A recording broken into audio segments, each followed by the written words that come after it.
Good evening. You're watching the main news on HKIBC. I'm Joanna Ho. Here's a look at tonight's top stories.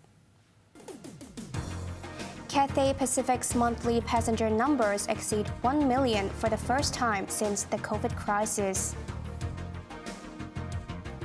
The Consumer Council sounds out a timely warning on dehumidifiers. And Washington says 3 objects shot down by warplanes recently may be linked to commercial or research entities. Cathay Pacific flew 1 million passengers last month for the first time since COVID began, marking a 40-fold jump from January last year. As demand for flights surges, the government has been asked how it would deal with a manpower shortage in the aviation sector. Cathay Pacific said patronage in January jumped by more than 4,000% from a year earlier to over 1.03 million. The daily average passenger load last month was more than 33,000 compared to 26,000 in December. The city's flag carrier also flew 95,000 tons of cargo, up 28% from January last year. Chief Customer and Commercial Officer Lavinia Lau described 2023 as a positive start for the airline. She noted a surge in demand for flights between Hong Kong and the mainland since the border reopened on January 8th and said Cathay has beefed up services accordingly. The carrier is expecting another spurt in demand during the Easter holiday and pledged to increase flights to 14 mainland cities at the end of this month.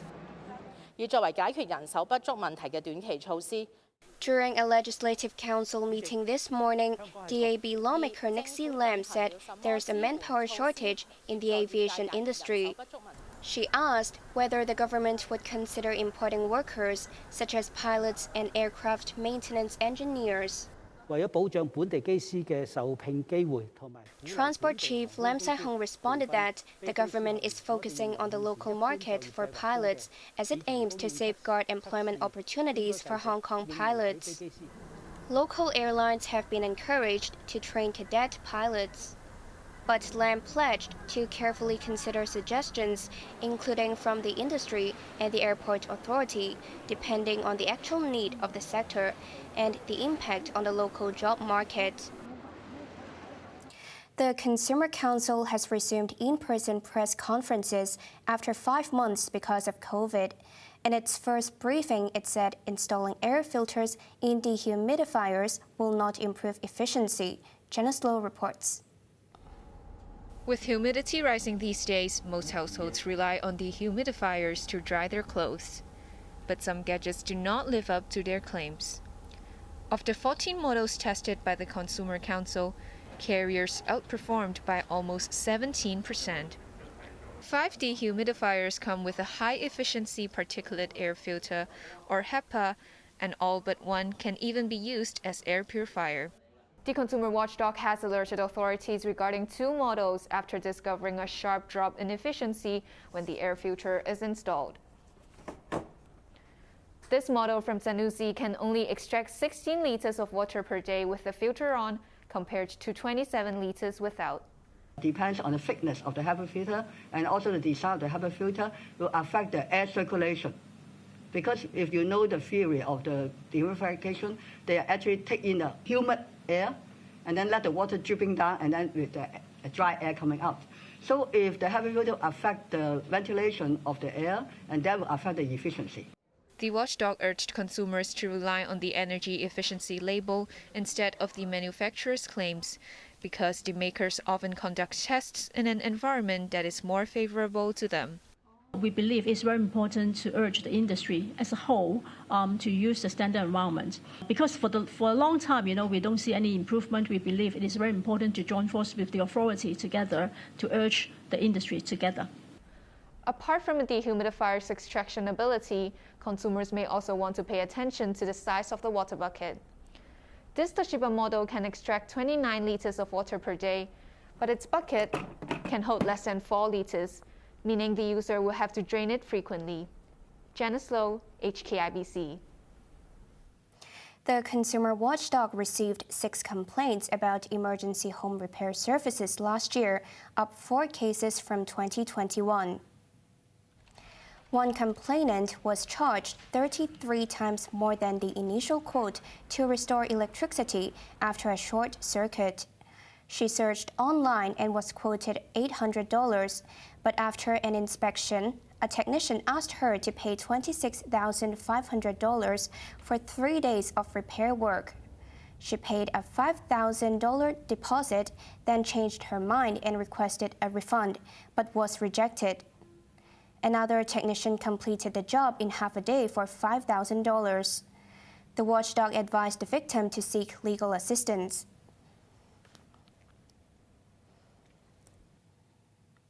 TV station iCable has denied planning to lay off staff, saying it is instead hiring more people. The denial follows a government briefing document stating it was understood there would be layoffs when the station stops its pay TV broadcasts. Macy Mock reports. A government document briefing lawmakers about iCable's termination of its pay TV service says the Communications Authority understood there would be staff redeployment and layoffs. The document stated its final plan will be subjected to the prevailing operating environment and business opportunities available nearer the service termination dates. The operator is ending pay TV broadcasts on June the 1st. In response, a spokesman denied any layoff plan, saying iCable is instead hiring more people, adding the government was informed that manpower issues will be dealt with through redeployment. The station's chief executive, Stephen Wong, also said more people are needed as the company is continuing its local programs, such as news and variety shows. He said the free TV market is no longer a monopoly, creating new opportunities for iCable.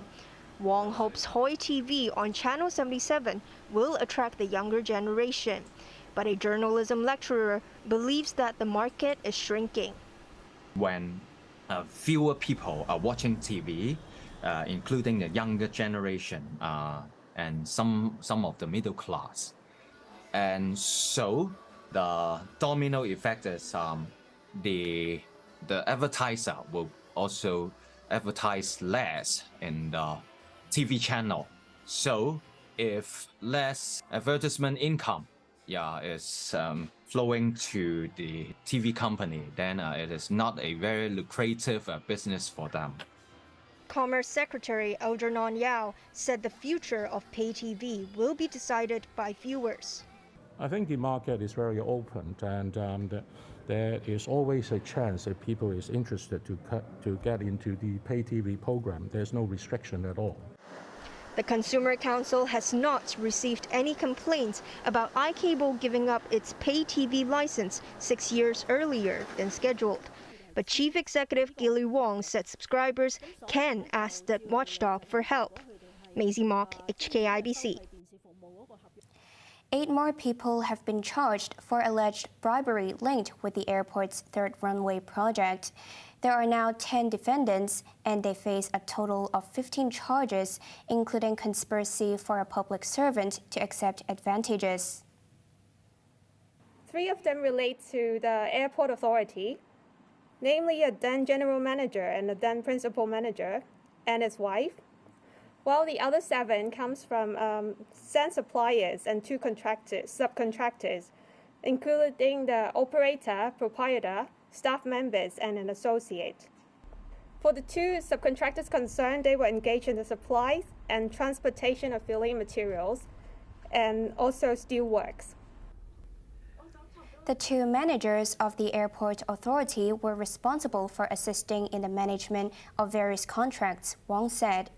They were accused of accepting bribes totaling $4.3 million for helping subcontractors and suppliers secure contracts and purchase orders worth over $200 million between 2017 and last year.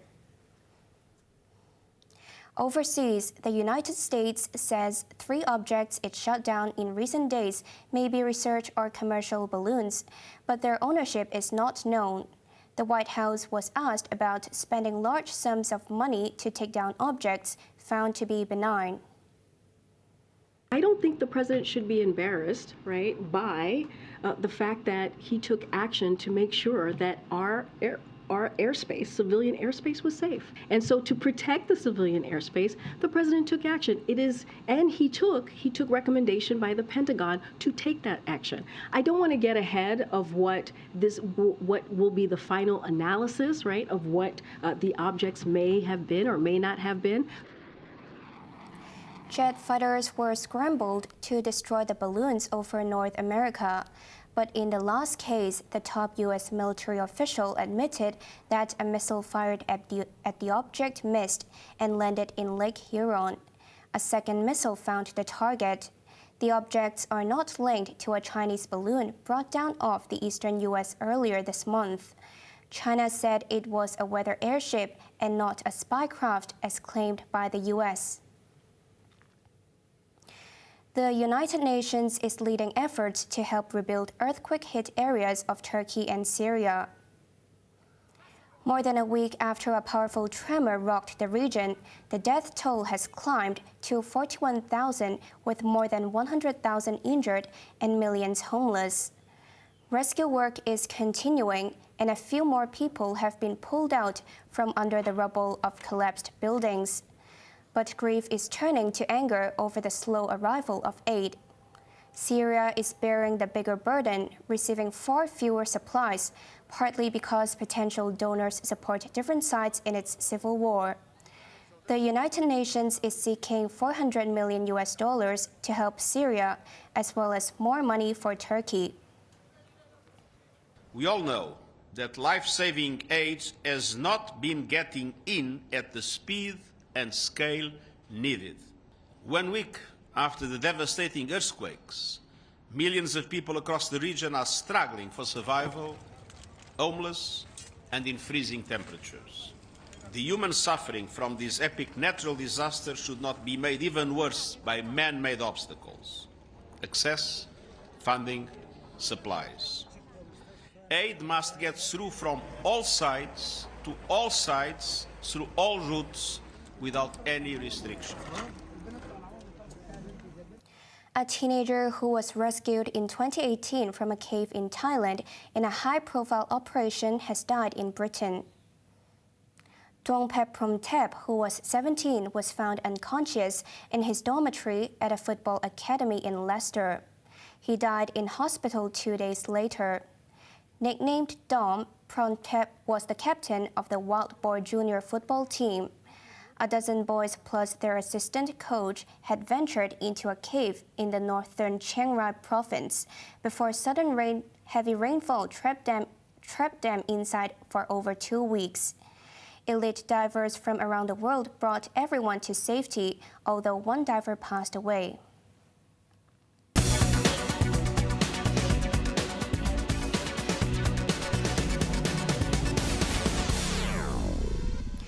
Hong Kong stocks headed south again, spooked by the high inflation rate in the United States. The U.S. Consumer Price Index rose 6.4% last month from a year ago. Although it was a tad lower than in December, the markets are concerned that it might take longer than expected to bring inflation under control. The worries spread to Hong Kong, where the Hang Seng Index lost 1.4%, falling to a 6-week low.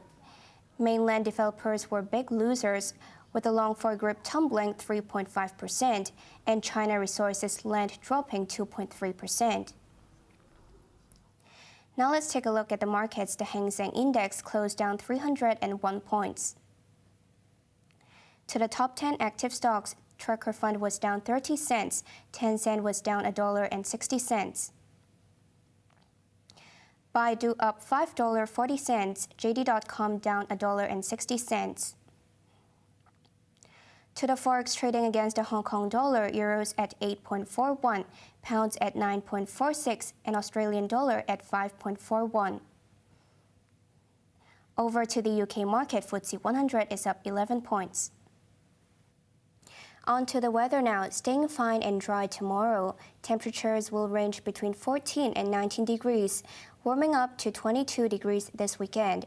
Now let's take a look at the weather around the world.